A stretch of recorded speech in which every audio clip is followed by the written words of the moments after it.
बहू, ये बर्तन अभी तक क्यों नहीं धोए? हमारे घर में सुस्ती नहीं चलती। आयशा अपनी सास के पास गई और कहा, अम्मा जी, मेरी दोस्त मरियम ने मुझे अपनी पार्टी में बुलाया है। अगर आप इजाज़त दें तो मैं जाना चाहती हूँ।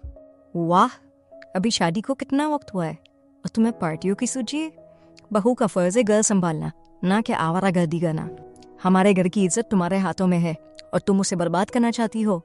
बेहतर है ऐसी ख्वाहिशें अपने दिल से निकाल दो। ये गल तेरे बस का नहीं है। हमने तुझे बहू बनाया था, बोझ नहीं। हाँ, हमें तेरे जैसे कमजोर इंसान की जरूरत नहीं।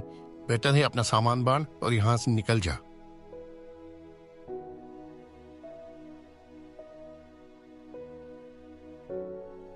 रुखसती का दिन था। आयशा दुल्हन बनी अपने ससुराल पहुंची। गांव के लोग जमा थे, ढोल बज रहे थे और हर कोई खुशी से झूम रहा था। ससुराल वालों ने भी बड़े अच्छे अंदाज में इस्तकबाल किया। सब मुस्कुरा रहे थे, जैसे वाकई उसे अपनी बेटी समझ रहे हों। आओ बहू, ये घर अब तुम्हारा है, हमेशा खुश रहो।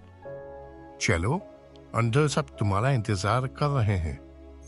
आयशा ने दिल ही दिल में सोचा, शुक्र है मेरा नसीब अच्छा है, अल्लाह ने मुझे बहुत प्यारा कर दिया है। वो मुतमईन और पुरसुकून महसूस कर रही थी, लेकिन आयशा को ये मालूम नहीं था कि ये खुशी सिर्फ कुछ लम्हों की है। दूसरे दिन वो खुशबू और मोहब्बत का माहौल जैसे गायब हो गया। चेहरे बदल गए, लहजे सख्त हो गए। वो मुस्कुराहटें जो कल तक आयशा का इस्तकबाल कर रही थी, आज तंज और बात बात पर तनकीद में बदल चुकी थी। बहू, ये बर्तन अभी तक क्यों नहीं धोए? हमारे घर में सुस्ती नहीं चलती। आयशा ने चुपचाप सर झुका लिया। कल तक जो शोहर मोहब्बत भरी बातें कर रहा था, आज वो भी ला ताल्लुक नजर आ रहा था। तुम्हें कुछ भी सलीका नहीं है? मेरी माँ को नाराज क्यों करती हो? आयशा का दिल टूट रहा था। उसे एहसास हुआ कि अब ये सफ़र इतना आसान नहीं है। ससुराल वाले ज़रा ज़रा सी बात पर ताने देने लगे। खाने में नमक कम हो तो तंज, सफाई में मामूली कमी हो तो ताने। लड़की तो लाए थे बेटी बना के, मगर लगता है ये तो बोझ ही बन गई। आयशा अंदर ही अंदर रोती रहती। हालातों के आगे मजबूर थी। ना बाप था, ना भाई। माँ थी, वो भी इंतकाल कर गई। एक छोटा सा मकान था जिस पर उसके ताया ने कब्जा कर लिया। इसका कोई और ठिकाना नहीं था। वो चुपचाप सब कुछ सहती रहती और सोचती थी, काश ये सब ख्वाब होता। लेकिन हकीकत इससे कहीं ज्यादा तल्ख थी। कुछ दिन गुजरे। आयशा की जिंदगी एक सख्त आजमाइश में बदल चुकी थी। ऐसे में उसकी पुरानी दोस्त मरियम ने फ़ोन किया। आयशा, हमारी तरफ एक छोटी सी पार्टी है, सब दोस्त जमा होंगे, तुम्हें भी जरूर आना है। आयशा का दिल धड़क उठा। कितने दिनों बाद उसे सुकून और अपनों से मिलने का मौका मिल रहा था। उसने फौरन कहा, हाँ मरियम, मैं जरूर आऊंगी, बस सास से इजाज़त लेनी है। आयशा अपनी सास के पास गई और कहा, अम्मा जी, मेरी दोस्त मरियम ने मुझे अपनी पार्टी में बुलाया है। अगर आप इजाज़त दें तो मैं जाना चाहती हूँ। वाह, अभी शादी को कितना वक्त हुआ है और तुम्हें पार्टियों की सूझी है? बहू का फर्ज है घर संभालना, ना कि आवारा गर्दी करना। सास के लहजे ने आयशा का दिल तोड़ दिया। लेकिन बात यहाँ ख़त्म नहीं हुई। हमारे घर की इज्जत तुम्हारे हाथों में है और तुम उसे बर्बाद करना चाहती हो। बेहतर है ऐसी ख्वाहिशें अपने दिल से निकाल दो। आयशा की आंखों से आंसू बहने लगे। वो खामोशी से अपने कमरे में वापस लौट आई। उसका दिल कह रहा था, काश मैं आज़ाद होती, काश कोई मुझे समझ पाता। वक्त गुजरता गया। सास और शोहर का रवैया दिन ब दिन सख्त होता गया। आयशा की खामोशी को कमजोरी समझा जाने लगा। ये गल तेरे बस का नहीं है। हमने तुझे बहू बनाया था, बोझ नहीं। हाँ, हमें तेरे जैसे कमजोर इंसान की जरूरत नहीं। बेहतर है अपना सामान बांध और यहाँ से निकल जा। ये अल्फाज सुनकर आयशा के कदमों तले ज़मीन निकल गई। उसे बगैर किसी सहारा और बगैर किसी पनाह के घर से निकाल दिया गया। वो रात की तारीकी में सड़क पर खड़ी थी। आंसू बहते रहे, दिल टूटता रहा, मगर साथ देने वाला कोई ना था। अगले दिन मरियम अचानक आयशा के ससुराल पहुंची।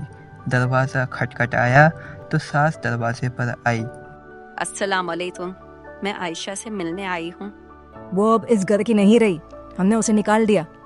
ये सुनकर मरियम के कदम डगमगा गए। उसका दिल कांप गया, आंखों से आंसू निकल आए। क्या आपने उसे निकाल दिया? वो कहाँ गई? वो तन्हा है, वो कहाँ जाएगी? सास ने बेरुखी से दरवाज़ा बंद कर दिया। मरियम तड़प उठी और आयशा को ढूंढने निकल गई। आखिरकार गली के एक कोने में आयशा टूटे दिल और खाली नजरें लिए बैठी मिली। आयशा, ये क्या हाल बना रखा है? मरियम, मुझे घर से निकाल दिया गया। मेरे पास कोई सहारा नहीं। नहीं आयशा, अब तू अकेली नहीं है। चल मेरे साथ चल, ये मेरा घर ही तेरा घर है। मरियम ने आयशा को सहारा दिया, उसे अपने घर ले गई और फैसला किया कि वो उसकी तालीम का खर्च उठाएगी ताकि आयशा अपनी ज़िंदगी नए सिरे से शुरू कर सके। मरियम के घर में आयशा को पहली बार सुकून का एहसास हुआ। वो जानती थी कि अभी रास्ता लंबा और कठिन है, लेकिन उसके साथ मरियम जैसी बहननुमा दोस्त मौजूद थी। आयशा, अब वक्त है कि तू अपनी ज़िंदगी संवारे। मैं तेरी तालीम का खर्च उठाऊंगी, लेकिन तुझे वादा करना होगा कि तू हिम्मत नहीं हारेगी। मरियम, मैं वादा करती हूँ, अब मैं कमज़ोर नहीं पड़ूंगी। मैं सबको दिखाऊंगी कि एक यतीम बेटी भी अपनी पहचान बना सकती है। दिन महीनों में और महीने सालों में बदल गए। आयशा ने सख्त मेहनत की, रातों को जाग कर पढ़ाई की और एक एक इम्तिहान में कामयाबी हासिल की। मरियम हर कदम पर उसका साथ देती रही। वक्त के साथ आयशा ने अपनी तालीम मुकम्मल कर ली। नताइज के दिन जब उसके हाथ में डिग्री आई, आंखों से आंसू बहने लगे। अल्लाह तेरा शुक्र है, ये ख्वाब जो कभी नामुमकिन लगता था आज हकीकत में बदल गया। मैं जानती थी आयशा, तू कर दिखाएगी। अब दुनिया तेरी कामयाबी देखेगी। कुछ ही अरसे में आयशा को एक बड़ी कंपनी में आला ओहदे पर नौकरी मिल गई। वो अब खुद मुख्तार थी, अपने बलबूते पर कमाती थी और आहिस्ता आहिस्ता उसने अपनी मेहनत से गाड़ी, अपना घर और एक नई पहचान हासिल कर ली। अब मैं दूसरों की मोहताज नहीं रही। मेरी पहचान मेरी मेहनत है। ये वही आयशा थी जिसे एक दिन घर से बेदखल कर दिया गया था। आज वो अपने कदमों पर खड़ी थी और उसकी कामयाबी दूसरों के लिए मिसाल बन चुकी थी।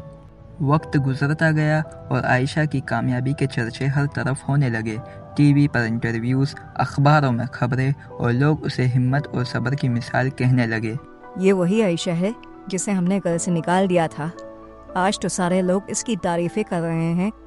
हमने कितना बड़ा जुल्म किया इसके साथ। अम्मी, मैं भी कसूरवार हूँ। काश मैंने उसका साथ दिया होता तो आज ये वक्त ना आता। शर्मिंदगी और पछतावे में डूबे हुए वो सब आयशा के घर जाने का फैसला करते हैं। बेटी, हमसे बहुत बड़ी गलती हुई। तुझे दुख दिया, तुझे ठुकराया। आज समझ आई कि तू हम सबसे ज़्यादा नेक और बाहिम्मत थी। हमें माफ़ कर दे। आयशा, मैंने भी तुम्हारा दिल दुखाया। आज जब सब तुम्हारी तारीफें करते हैं तो मुझे अपनी कोताहियां याद आती हैं। काश मैंने तुम्हारा साथ दिया होता। अब माफ़ी मांगने का क्या फ़ायदा? उस वक्त जब मुझे सहारा चाहिए था तुमने मेरा साथ छोड़ दिया। जब मुझे घर चाहिए था तुमने मुझे बेघर कर दिया। और आज जब मैं अपनी पहचान बना चुकी हूँ तब तुम्हें याद आया कि मैं तुम्हारी बहू और तुम्हारी बीवी हूँ। याद रखो, एक औरत कमज़ोर ज़रूर हो सकती है, लेकिन अगर हिम्मत कर ले तो दुनिया की सब जंजीरें तोड़ देती है। आयशा के अल्फाज पत्थर की लकीर बन गए। ससुराल वाले सर झुकाकर वापस चले गए और आयशा अपनी कामयाबी के सफ़र पर और भी मजबूत कदमों के साथ आगे बढ़ने लगी।